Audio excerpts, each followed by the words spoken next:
नमस्कार बच्चों आज इस वीडियो में हम तीसरी कक्षा हिंदी के पाठ बहादुर बित्तों के जो प्रश्नोत्तर है उन पर चर्चा करने वाले हैं। ये पाठ आपको पढ़ाया जा चुका है और पाठ में आपने देखा कि कैसे बित्तों ने अपनी बहादुरी से, अपनी समझदारी से, सूझबूझ से 2 बार शेर से अपने बैल और गाय को बचाया। तो उम्मीद है कहानी आपको अच्छी लगी होगी, कुछ सीखने को भी मिला होगा कि कैसी भी परिस्थितियाँ हों धैर्य नहीं खोना चाहिए और सूझबूझ से काम लेना चाहिए। अब बात करते हैं पाठ के आखिर में जो प्रश्न आपको दिए गए हैं आपकी पुस्तक में, उनके उत्तर कैसे लिखने हैं आपको। तो चलिए इस पर डिस्कशन शुरू करते हैं। पहला प्रश्न है आपका, शेर किसान से क्या लेने गया था? तो शेर लेने गया था किसान से बैल। आप उत्तर लिखेंगे, शेर किसान से उसका बैल लेने गया था। दूसरा प्रश्न है, शेर ने बित्तों को राक्षसी क्यों समझ लिया? बित्तों ने सिर पर बड़ा सा पगड़ बांध रखा था और उसके हाथ में दराती भी थी। उसने 4 शेर खाने की बात कही, इसलिए शेर ने बित्तों को राक्षसी समझ लिया था।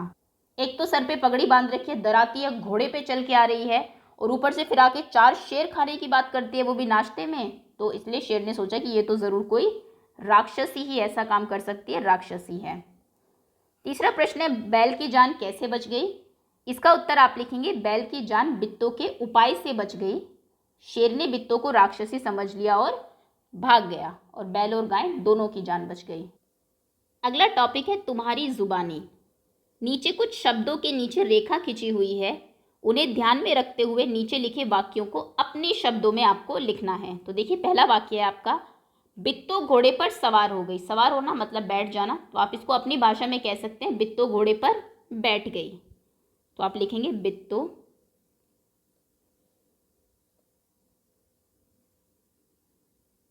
घोड़े पर बैठ गई। ओके। तुम घर की गाय को शेर के हवाले कर रहे थे। हवाले करना मतलब देना, तो आप लिख सकते हैं, तुम घर की गाय को शेर को दे रहे थे। इसकी जगह आप लिख देंगे, शेर को दे रहे थे या सौंप रहे थे, दे रहे थे। ओके, ये यहाँ से यहाँ तक भी लिखना है और फिर आगे ये लिखना है, आज एक राक्षसी से पाला पड़ गया।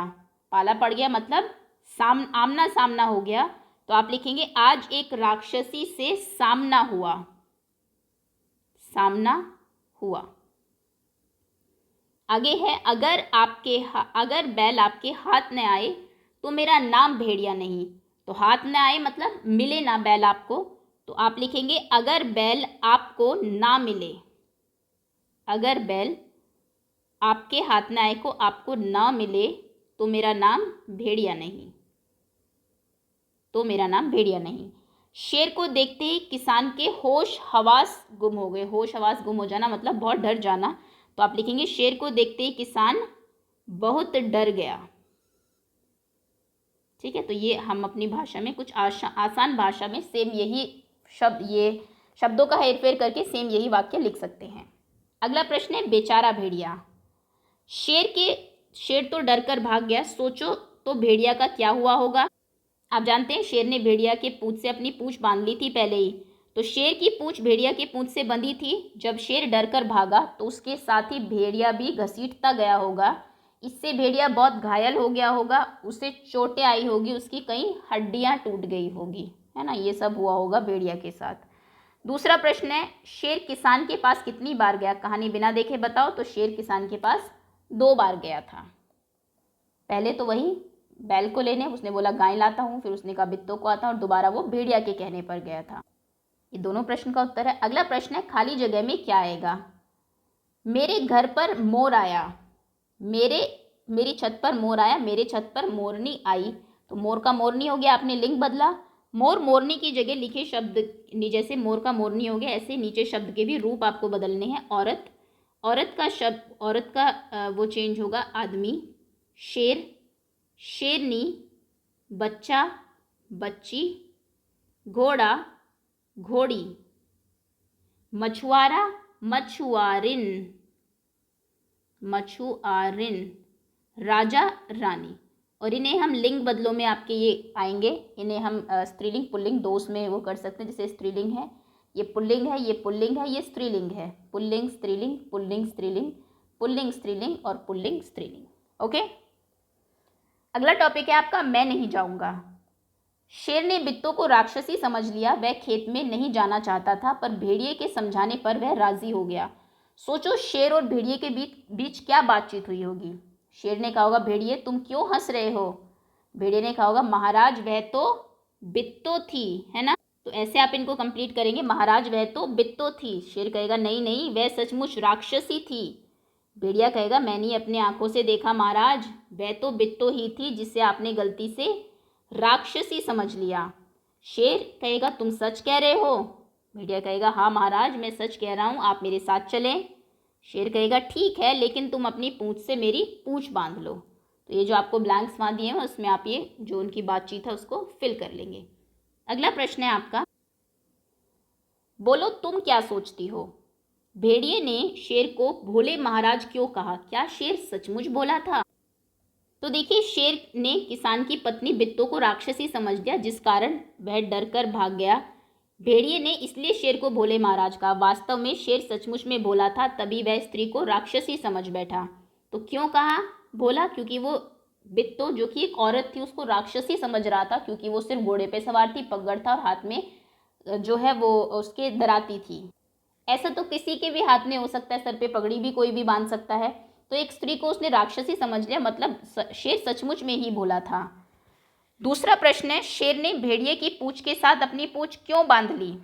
शेर ने भेड़िए के साथ अपनी पूंछ इसलिए बांध ली ताकि भेड़िए उसे खुद फंसाकर भाग न जाए, राक्षसी खाए तो दोनों को एक साथ खाए। कहीं मुझे वहां पे फंसा दे, सचमुच वो राक्षसी और ये भाग जाए, इसलिए शायद से उसने पूंछ से पूंछ बांध ली होगी।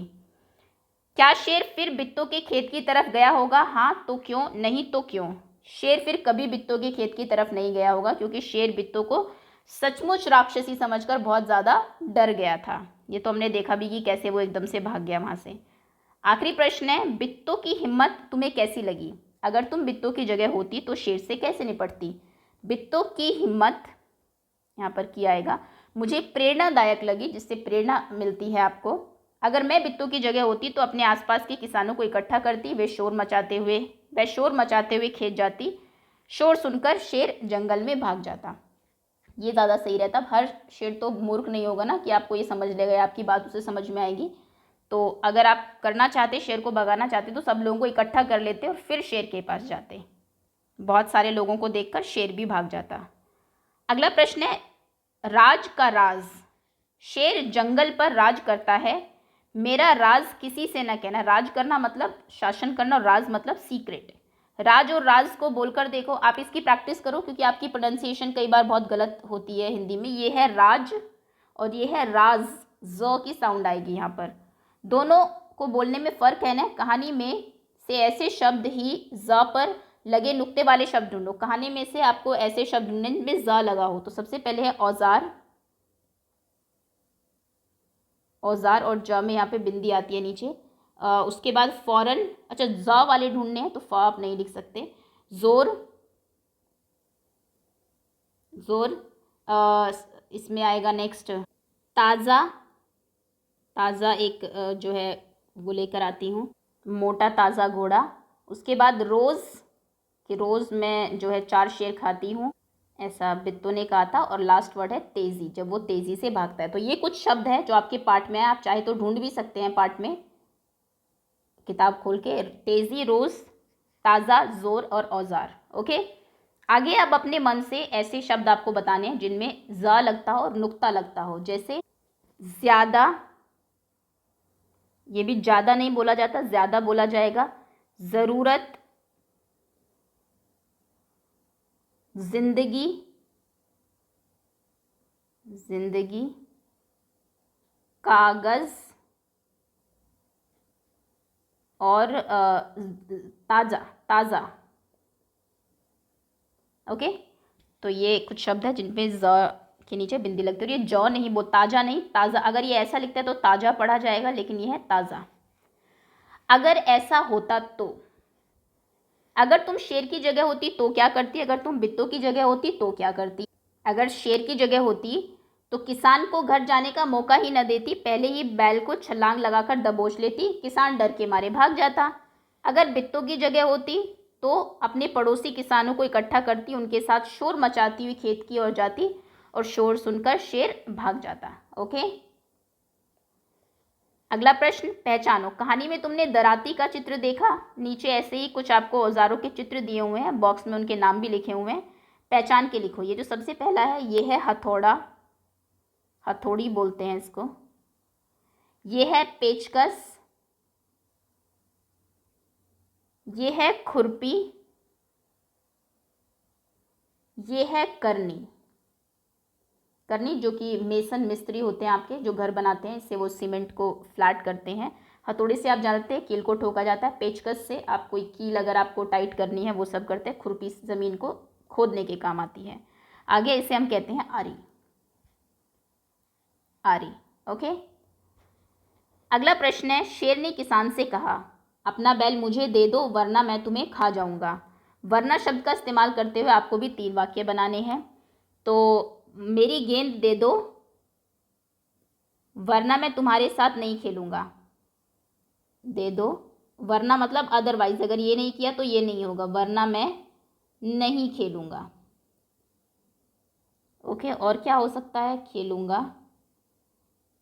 खाना खा लो वरना भूखे पेट सोना पड़ेगा। खाना खा लो वरना रात में भूख लगेगी। रात में भूख लगेगी। उसके बाद क्या, पढ़ लो वरना फेल हो जाओगे। ये भी अच्छा है, पढ़ लो वरना फेल हो जाओगे। ओके, चलिए अगला प्रश्न है, हम किसी से कम नहीं। कई जगहों पर गांव में औरत खेतों में काम करती हैं। तुम्हारे आसपास औरतें और लड़कियां क्या क्या काम करती है वो आपको यहाँ पर लिखना है। अगर आप देखेंगे, मान लीजिए औरतें सिलाई का काम करती है, ऑफिस में काम करती है, बच्चों को पढ़ाती हैं, बच्चों को पढ़ाती हैं। आपके घर में भी आप देखते होंगे औरतें कितना काम करती हैं, खाना बनाती हैं, है ना, अन्य घर का काम करती है, साफ़ सफाई करती हैं, और क्या क्या काम आपके घर के आसपास आप औरतों को करते हुए देखते हैं वो आप यहाँ पर लिखेंगे। शेर और घोड़ा, शेर और घोड़े में कई अंतर होते हैं, बिल्कुल ही एक दूसरे से अलग है। सोचकर लिखो। खाना, शेर क्या खाता है, शेर खाता है मांस। और घोड़ा क्या खाता है, घोड़ा खाता है घास। घर, शेर का घर कहाँ होता है, जंगल में, जंगल में, जंगल की गुफा में, एक्चुअली जंगल की गुफा इसका घर है। और घोड़े का घर क्या होता है, अस्तबल। रंग, शेर का होता है पीला और काली धारियां, काली धारियां। घोड़े का रंग कैसा होता है, घोड़ा काला हो सकता है, सफ़ेद हो सकता है, या फिर चितकबरा हो सकता है। स्पॉट्स जिसके ऊपर होते हैं अलग अलग कलर के। आदतें कैसी होती है, आदतें होती है जानवरों का शिकार करना, इसकी आदत है क्योंकि पेट ही उससे भरता है, शिकार करना। इसका है सवारी ढोना, सवारी ढोना, और दौड़ना, तेज़ दौड़ना। घोड़ा बहुत तेज़ दौड़ता है, घुड़सवारी भी देखा होगा आपने, कई लोग उसके ऊपर करते हैं। तो ये दोनों में अंतर है। अगला प्रश्न है, कौन क्या है। नीचे दिए गए शब्दों को सही तालिका में लिखो। ऊपर यहाँ पे आपको दिए हुए हैं। कौन जानवर है, कौन चीज़ें हैं, कौन किसी का नाम है। सबसे पहले है किसान, किसान तो नाम है, जानवर नहीं है, कोई चीज़ नहीं है किसान। बोतल, बोतल एक चीज़ है, बोतल। लता, मैं ऐसे ही बता देती हूँ क्योंकि लिखने में थोड़ा टाइम लगेगा, लिख आप लीजिएगा। लता भी एक नाम है, लता। कक्कू भी एक नाम है। केला भी एक, केला एक चीज़ है। कलम, कलम भी एक चीज़ है। राजू एक नाम है, राजू। रानू एक नाम है, रानू। चूहा एक जानवर है। और नीना एक नाम है। यहाँ पर नीना आप नीचे लिख देंगे, ठीक है। चलिए अब यहाँ पे बता देती हूँ। शेर एक जानवर है, जूता एक चीज़ है, चारपाई भी चीज़ है, पगड़ी भी चीज़ है, खरगोश एक जानवर है, करेला एक चीज़ है, छन्नी एक चीज़ है, बिट्टू एक नाम है, घोड़ा एक जानवर है। उसके बाद आते हैं, गोरैया एक जानवर है, बाल्टी एक चीज़ है, पीपल एक चीज़ है, कोयल एक कोयल एक जानवर है। जानवर में एक्चुअली आप सभी लिखेंगे, चाहे वो आपके पक्षी हो, सभी इंक्लूड होता है। जानवर मतलब वो नहीं सिर्फ जो ज़मीन पर चलते हैं, नहीं, एनिमल्स में आपकी बर्ड्स भी आएंगी। नेक्स्ट है नीम, नीम आपका एक चीज़ है, किताब एक चीज़ है, दराती भी एक चीज़ है। अच्छा, इसमें अगर आप चाहे नीम और पीपल, इसको आप नाम में भी लिख सकते हैं, ये नाम में ही आएगा एक्चुअली। नीम और पीपल नाम है, दो पेड़ों के नाम है। वैसे तो सभी चीज़ों के नाम है, लेकिन वो नाम में जाएगा, इसको चीज़ों में मत लिखिएगा, ठीक है। चलिए, इसी के साथ आपका ये पूरा होता। आगे है मूस की सवारी। बहुत पहले की बात है, उस समय आदमी के पास धान नहीं था। धान अर्थात चावल। सबसे पहले आदमी ने धान का पौधा एक पोखरी के बीच में देखा। पोखरी मतलब होता है छोटा सा, जो आप बोल सकते हैं तालाब जैसा। धान की बालियां झूम झूम कर जैसे आदमी को बुला रही थी, पर गहरे पानी के कारण धान तक पहुंचना कठिन था। आप जानते हैं, जब भी इसकी फसल होती है धान की, पानी हमेशा उसमें भरा ही रहता है। आदमी सोचता हुआ खड़ा ही था कि वहीं पर एक मूस दिखाई पड़ा। आदमी ने मूस को पास बुलाया और कहा, मूस अर्थात चूहा, मूस भाई, पोखरी के बीच में देखो उस धान की प्यारी बालियों को। झूम झूम कर वे मुझे बुला रही है, लेकिन पानी गहरा है। यदि तुम उन्हें हमारे लिए ला दो तो हम तुम्हें मेहनताने का हिस्सा दे देंगे। मूस को भला क्या एतराज था। वह सरपट तैर गया और बालियों को दांतों से कुतर कुतर कर किनारे पर लाने लगा। थोड़ी ही देर में किनारे पर धान की बालियों का ढेर बन गया। तब आदमी ने प्रसन्न होकर कहा, मूस भाई, अब इनमें से अपनी मजदूरी का हिस्सा तुम स्वयं ले लो। पर मूस ने कहा, भाई मेरे, मैं ठहरा छोटा जीव, मेरा सिर भी है छोटा, अपना हिस्सा इस छोटे से सिर पर ढोकर कैसे ले जाऊंगा। इसलिए अच्छा तो यह होगा कि यह पूरा धान अपने घर ले जाओ और मैं तुम्हारे घर ही आकर अपने अपने हिस्से का धान खा लिया करूंगा। और तब से ही चूहा जो है हमेशा, आदमी ने ऐसा ही किया। तभी से मूस आदमी के घर पर आकर घर धान खाता चला आ रहा है, तभी से ही। और ये आपकी कहानी लिखी है रामनंदन जी ने। चलिए, तो इसी के साथ ही आपका पाठ खत्म होता है। उम्मीद है प्रश्नोत्तर आप सभी को समझ में आ गए होंगे। बहुत बहुत धन्यवाद आपका।